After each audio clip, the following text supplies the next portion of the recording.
जय भीम दोस्तों। हम आगे की हिस्सा पढ़ते हैं इस किताब का जो हमने पिछली बार शुरू किया था। आगे का हिस्सा यहाँ से शुरू होता है।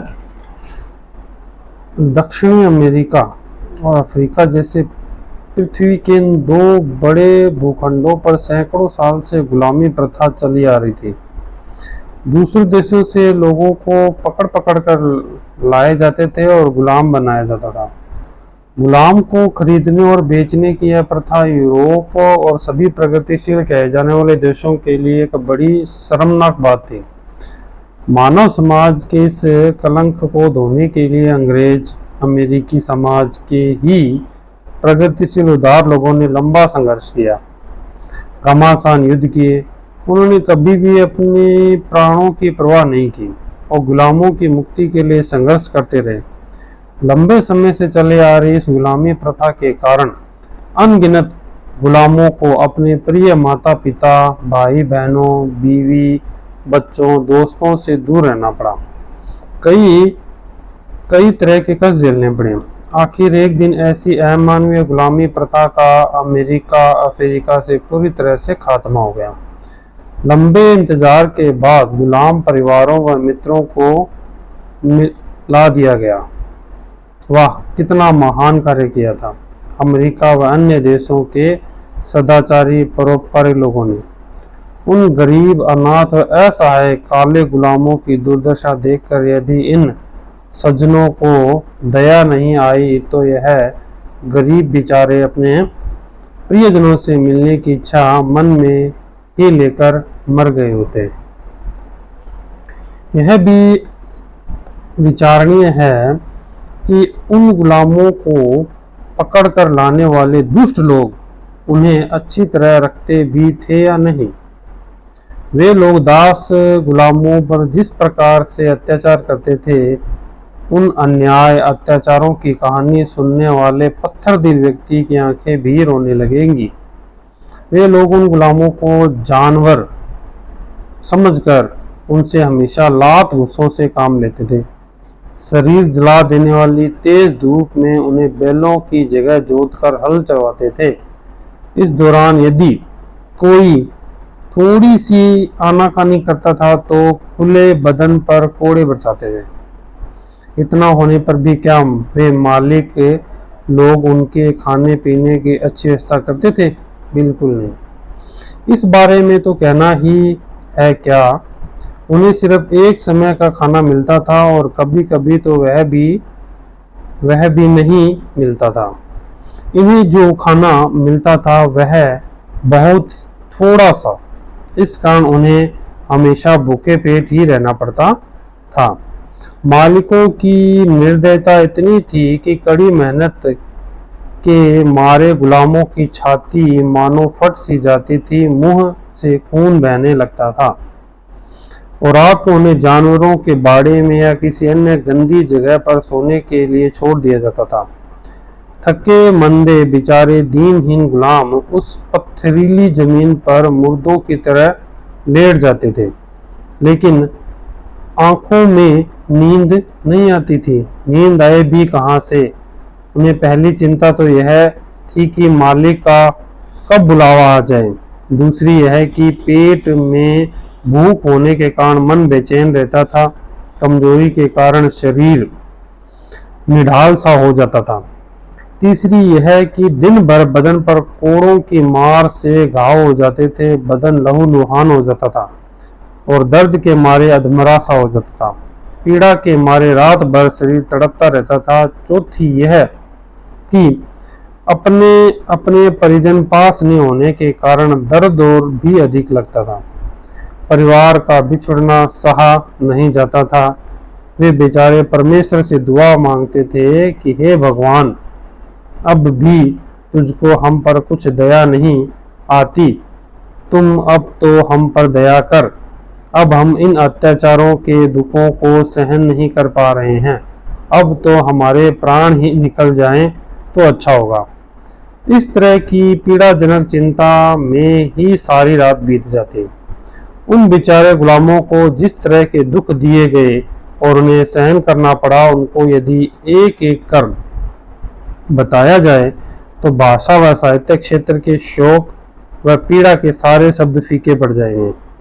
कहने का अर्थ यह है कि अमेरिकी लोगों ने सैकड़ों सालों से चली आ रही गुलामी की अमानवीय प्रथा को खत्म करके गरीब अनाथ लोगों को अत्याचारी लोगों के अत्याचारों से आजादी दिलाई और उन्हें सुख की जिंदगी दिलाकर उनके जीवन में आनंद भर दिया। इन बातों को जानकर शूद्र अछूत लोगों को अन्य लोगों की तुलना में बहुत ज्यादा खुशी होगी, क्योंकि गुलामी की दशा में किसी भी मनुष्य को कितनी यातनाएं बर्दाश्त करनी पड़ती है, इसे खुद अनुभव किए बिना अंदाजा लगाना असंभव है। जो सहता है वही जानता है। काले गुलामों और शूद्र अछूतों के अलावा अन्य को यह एहसास कैसे हो पाएगा।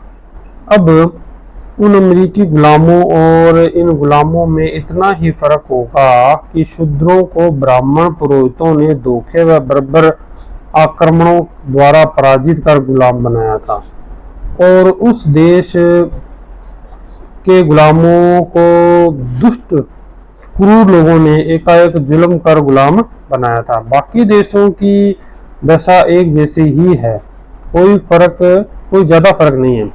अमेरिका में उन गुलामों ने जितनी तकलीफें झेली हैं, वे सारी तकलीफें व अत्याचार ब्राह्मण पंडे पुरोहितों द्वारा किए गए शोषण व जुल्मों से कम है।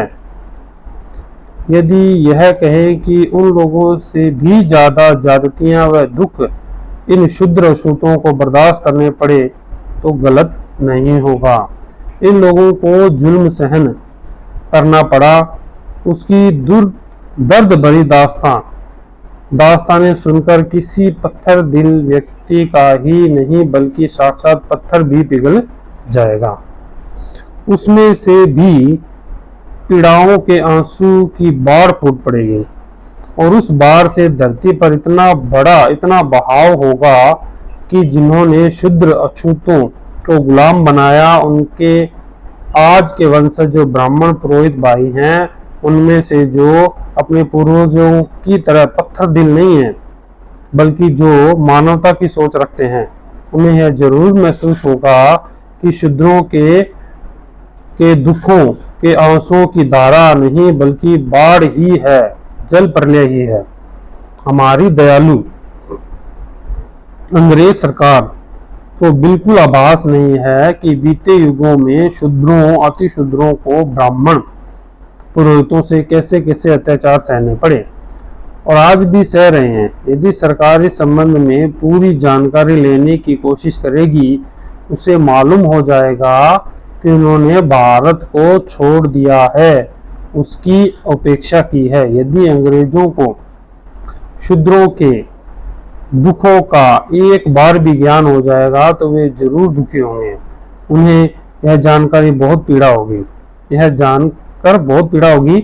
उन्हें अपने धर्म ग्रंथों में जब जब किसी पीड़ित दुखी की दशा और दुष्टों द्वारा सताए गए दुखी जनों की दशा की उपमा देने की जरूरत पड़ेगी तो जरूर शूद्रों की दयनीय दशा की ही उपमा देंगे, शूद्रों का ही उदाहरण देंगे। ऐसी दुखदायी कहानी सुनकर कवि भी बहुत दुखी होंगे, लेकिन साथ में उन्हें थोड़ा संतोष भी होगा कि आज तक कविताओं में दुख और वेदना की तस्वीर श्रोताओं के सामने पेश करने के लिए बहुत सोच समझकर काल्पनिक उदाहरण बनाने पड़ते थे, लेकिन अब उन्हें इस तरह की काल्पनिक दिमागी कसरत करने की जरूरत नहीं पड़ेगी, क्योंकि अब उन्हें स्वयं लोगों द्वारा भोगे हुए जिंदा इतिहास मिल गया है।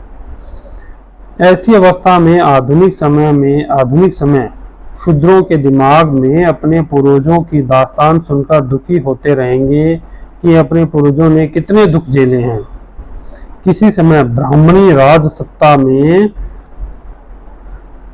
हमारे पूर्वजों पर जो शोषण और जुल्म ढाए गए हैं, उनको याद करते ही हमारे रोंगटे खड़े हो जाते हैं।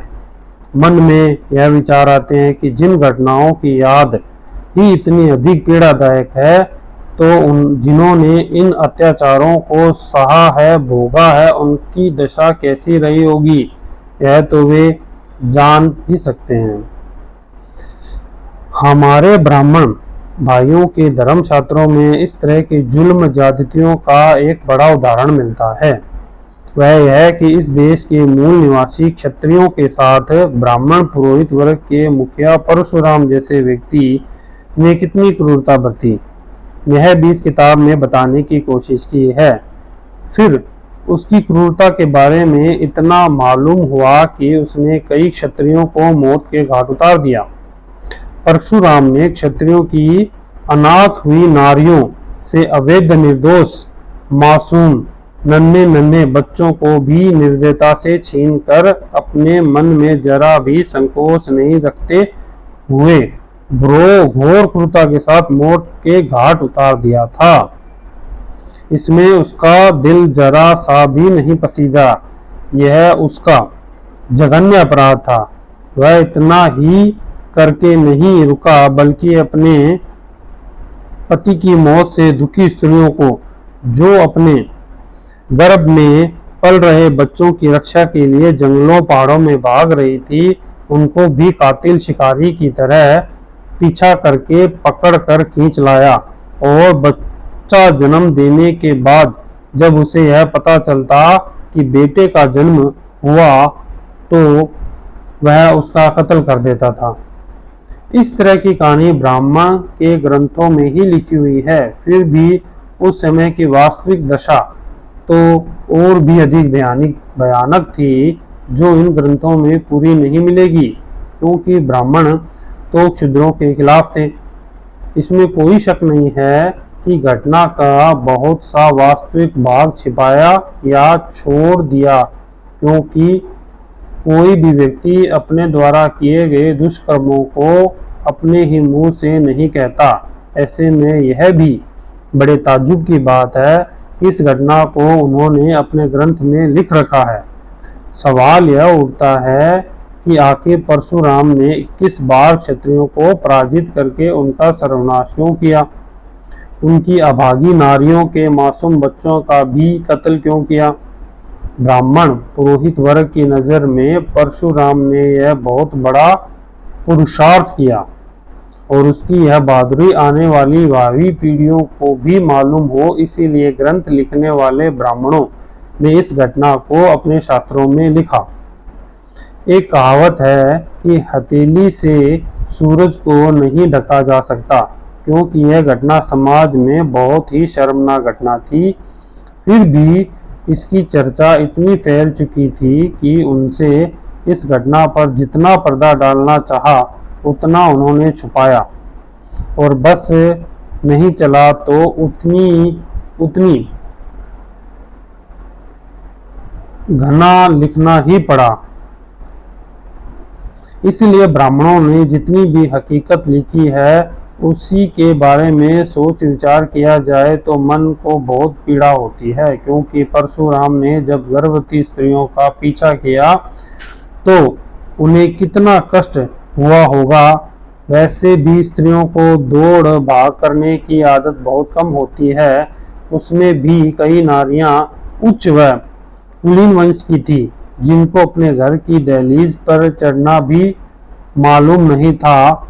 घर परिवार में उनके सारे काम नौकर चाकर करते थे, मतलब जिन्होंने बहुत ही आराम व सुख के दिन देखे थे, उन पर जब अपने गर्भ में पल रहे गर्भ शिशु के भार को लेकर तेज गर्मी में टेढ़े मेढ़े रास्तों से भागने की मुसीबत आई होगी, तो समझो कि उन पर पीड़ा का कितना बड़ा पहाड़ आ पड़ा होगा। उनको दौड़ने की आदत तो थी नहीं, इस कारण दौड़ते समय पैरों के आपस में टकराने व ठोकर से धड़ाम से कभी चट्टान पर तो बेचारी कभी खाइयों में गिरती होंगी। उसे किसी के माथे पर, किसी की कूहनियों पर, किसी के घुटनों पर चोट लगने से खून की धाराएं बहती होंगी, और परशुराम मारने के लिए उनका पीछा कर रहा है, यह जानकर भी तेजी से दौड़ने की कोशिश करती होंगी। ऊबड़ खाबड़ पथरीले कांटों से भरे रास्तों में उनके नाजुक पैरों में कंकड़ कांटे चुभते होंगे, जिससे लहू भी बहता होगा। कंटीली झाड़ियों से उनके कपड़े भी फट जाते होंगे। शरीर को जला देने वाली तेज धूप में भागते भागते उनके पांव में छाले भी पड़ गए होंगे। कमल के डंठल के समान नाजुक नील वर्ण कांति मुरझा जाती होगी। उनके मुंह से झाग निकले होंगे, आंखों से आंसू भी बहे होंगे। उनके सूखे कंठ को दो दो दिन तक पानी की बूंद नसीब नहीं होती होगी।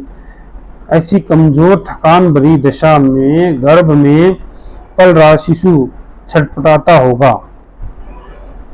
उनको ऐसा लगता होगा कि यदि अब धरती फट जाए तो कितना अच्छा होगा धरती फट जाए तो कितना अच्छा हो, हम उसमें कूद कर इस दुष्ट से छुटकारा पाएंगी। ऐसी दम तोड़ देने वाली हालात में वे स्त्रियां गला फाड़ फाड़ कर भगवान से प्रार्थना करती होंगी कि हे भगवान, तूने हम पर क्या जुल्म ढा दिया। हम स्वयं निर्बल हैं, इसलिए हमें अबला कहा जाता है। हमारे पतियों का जो कुछ बल प्राप्त था वह भी इस दुष्ट ने छीन लिया।